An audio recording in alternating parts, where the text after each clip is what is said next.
దేవాతి దేవ రామానుభావ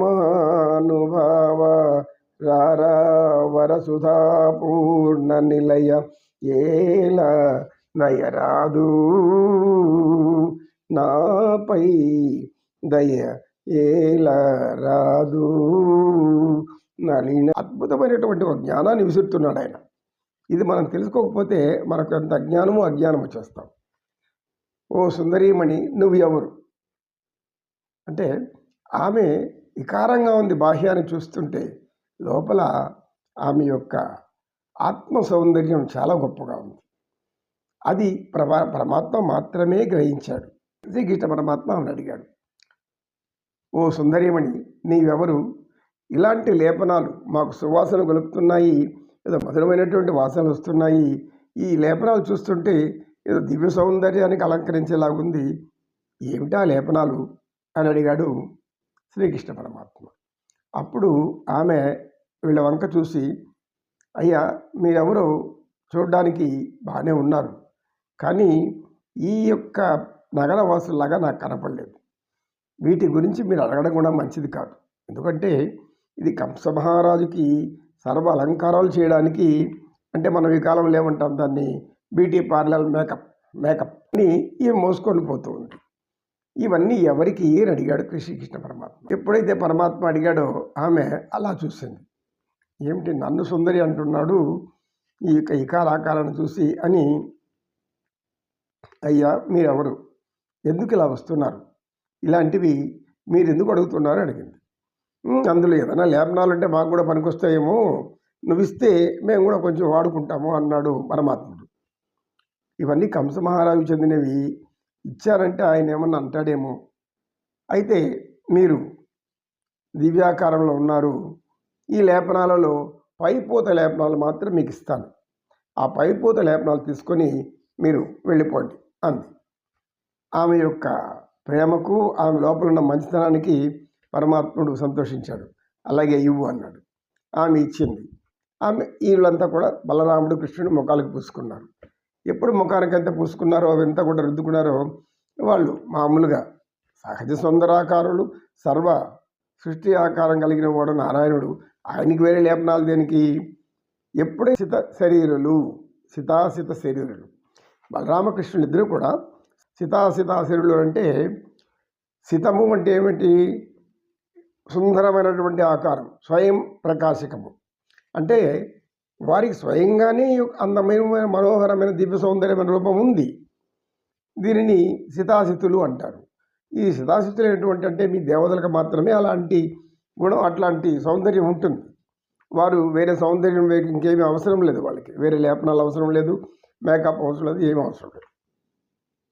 వీళ్ళిద్దరూ ఆ లేపనాలు పూసుకున్నారు. ఎప్పుడైతే పూసుకున్నారో ఆమె లోపల వ్యామోహం కలిగింది. అప్పుడు కలిగింది ఆమెకు వ్యామోహం.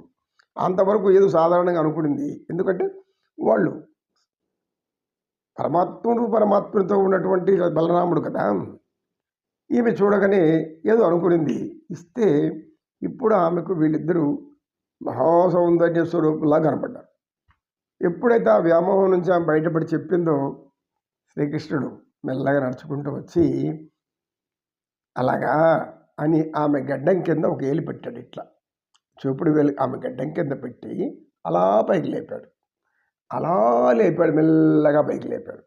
ఎప్పుడైతే అలా పైకి లేపాడో వెంటనే ఆ 3 వంకరలు కలిగిన ఆమె శరీరం అంతా కూడా దివ్యమోహన సౌందర్య రూపం కలిగినటువంటి ఒక యువ కన్య, దేవతా కన్యలాగా ఆమె రూపం వచ్చేసింది.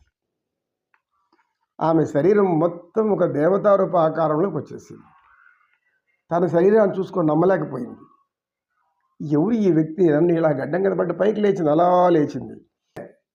ఒక దివ్య సౌందర్య రాశిగా ప్రకాశించడం మొదలుపెట్టింది. ఆమె ఆకారం చూసుకునింది, దివ్యమోహనాకారం, సౌందర్యాకారం. ఎదురుగా దివ్యమోహనాకారుడు, మోహింపజేసేవాడు, పరవశింపజేసేవాడు, పరమ పవిత్రులైనటువంటి రూపములు కలిగి ఉన్నటువంటి అనేక మందిని, ఎవరు కూడా మనం ఎవరి మాయలో పడకూడదు, ఎవరి వ్యామోహంలో పడకూడదని పవిత్రంగా ఉండే స్త్రీలు కూడా ఏం చేస్తారు? ఆయన చూడగానే ఆయన వ్యామోహంలో పడిపోతారు. అంటే ఇక్కడ అందరూ కూడా వ్యతిరేక ధోరణిలో ఆలోచించకూడదు. అక్కడ ఉన్నది పరమాత్మ, అందరూ ఉన్నది జీవాత్మ. నువ్వైనా నేనైనా అందరం కానీ ఆయనకి మోహపరచులు కావలసిందే. ఈ స్త్రీయా పురుషుడా అనే భేదభావం ఉండదు. ఎందుకు ఉండదు? పరమాత్ముడు ఈ ఆత్మలకు యజమాని అతను కనుక ఈ యొక్క కుబ్జ ఆ విధంగా అనడంతో, ఓ సుందరీమణి, నీకు నీ సౌందర్యం తిరిగి వచ్చింది. ఈ సౌందర్యంతో నీవు ఆనందంగా ఉండు, ప్రశాంతంగా హాయిగా ఉండు. మాకు ఇతర రాజకార్యాలు అనేక ఉన్నాయి. మేము చేయవలసినటువంటి కర్మలు ఇంకా చాలా ఉన్నాయి. ఈ కర్మలన్నీ నిర్వర్తించుకొని తరువాత నీ యొక్క విన్నపాన్ని వింటాము. అయ్యా అలా కాదు, మా ఇంటికి వచ్చి ఆతిథ్యం స్వీకరించిపోండి, లేకుంటే నాకు మా యొక్క మనసు ఒప్పుకోదు అని ఆ స్త్రీ అనేక రకాలుగా ప్రార్థిస్తూ ఉంది. దివ్య సౌందర్య రాశి అయిపోయింది కదా. ఈ యొక్క విన్నపాన్ని పరమాత్మ ఉంచింది. అప్పుడు పరమాత్మ బలరాముని వంక చూశాడు. తన యొక్క గోప బాలులైనటువంటి తన స్నేహితులందరి వైపు చూశాడు. చూసి ఈ యొక్క సౌందర్య రాశి ఎలా ఉంది అనుకుంటుంది మనసులోకి. అంటే ఇక్కడ సితాసితులని ముందు చెప్పుకున్నాం. అంటే మీ సితాసితులు అంటే స్వయం ప్రకాశకులు, అంటే స్వయంగానే దివ్య సౌందర్యం కలిగిన వాళ్ళు. ఇక లేపనాలు పూసుకుంటే ఏమైపోయింది, ఆమెకు అసితాసితులు కనబడ్డారు. అంతవరకు వాళ్ళు దేవతా రూపంలో ఉన్నటువంటి ఆ ఆకారాలు ఈ లేపనాలు పూసుకోవడానికి ఆమెకి మానవుల్లాగా ఆమె భ్రమించింది. ఇద్దరు కూడా మానవులను భ్రమించిపోయి మా వ్యాయామంలో పడిపోతారు అని ప్రయత్నించింది. అయితే అప్పుడు పరమాత్మ ఏం చెప్పాడంటే, అమ్మ నీవు వచ్చిపోయే బాటసారులకు ఆహారం ఉచితంగా పెట్టి వాళ్ళని ఆదరిస్తున్నావు. నీ ఆదరణ అలాగే కొనసాగించు, నీ పుణ్యఫలం నన్ను చేరుస్తుంది అని ఆమెకు చెప్పి శ్రీకృష్ణ పరమాత్ముడు మరలా కంసుడి యొక్క మధురానగర కోటలోనికి ప్రవేశించిపోతూ ఉన్నాడు. నమో కృష్ణ, నమో కృష్ణ. కృష్ణం వందే జగద్గురు. కృష్ణుని లీలలు మాయలు తెలుసుకుంటే పరమానందం కాకుండా ఇంకేమొస్తుంది? ఆనందాలకి ఆనందం, అందానికి అందం, ఆనందానికి ఆనందం. పరమచంద్ర సూర్యప్రకాశమానటువంటి ఆ చంద్రబింబ స్మూర్తిని